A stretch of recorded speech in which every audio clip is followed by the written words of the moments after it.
not from Boulder, Colorado. Vanessa Taylor That's right. is a producer and screenwriter known for her work on Hope Springs, the first Divergent film, Alias, Game of Thrones, and now Shape of Water, for which she's been nominated for an Academy Award. By the way, how many of you guys have seen Shape of Water? How many? Yeah, that's what I thought. Okay, awesome. Her next project, by the way, is Aladdin, to be directed by Guy Ritchie.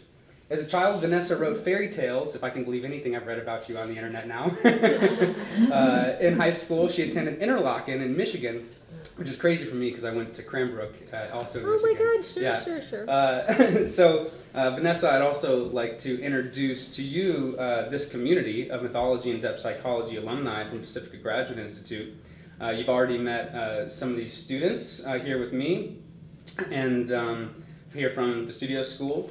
And also here with us is Dana White, a graduate of Pacifica's Myth program, who you know well, and Dara Marks, a mythologist and leading script consultant and friend of the Myth Salons. Game of Thrones and Shape of Water are a couple of the most mythological, symbolic, and psychological productions in recent memory. Shape of Water is an extremely exciting film for a depth psychologist or a mythologist. It's an honor to have you here. Hopefully we can get lost in the deep end with you tonight.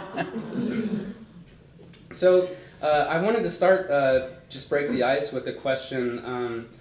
So I read that you wrote fairy tales as a child. Did working on this film, Shape of Water, bring back childhood memories? Was it a flashback experience? You know, it was really interesting when I first heard, I entered into this process of this script sort of far along into the process of the story itself, because our director and my co-writer, Guillermo del Toro, had been working on this for some time. And so the process was that he asked to meet with me. He wanted to tell me this idea. And he started talking, and he said it took place in 1962. And so I was really thinking, okay, so it's this period piece. And then at a certain point, I realized, oh, it's a fairy tale, which was surprising to me, I think, simply because of that period element. Mm-hmm. And at that point, I thought, oh, I get it. I really get what he wants to do. And I had, you know, various encounters with fairy tales along the way, and honestly, not all successful at all.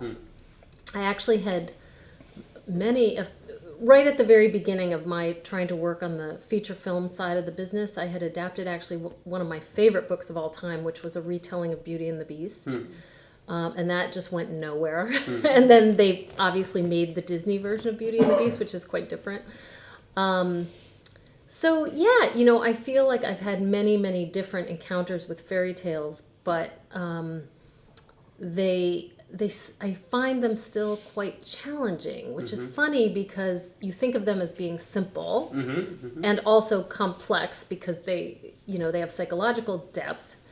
But the thing about this being a fairy tale was that I felt like it kind of gave us license to do anything we wanted. To me, it was very freeing to know it was a fairy tale, because initially I was very concerned with everything being authentic to the period and everything being properly, it's about the military and these generals and who, I was very concerned with the hierarchy of all these military people and whose title was what. And when I sort of more embraced the fairy tale aspect, I was like, oh, who cares? Like, that's really not very important. That's really not what this is about. So that really was a big part of how it clicked in for you, was seeing it as a yeah, fairy tale. Wow. Absolutely. And just suddenly having the understanding of like, oh, I really get what this guy is going for.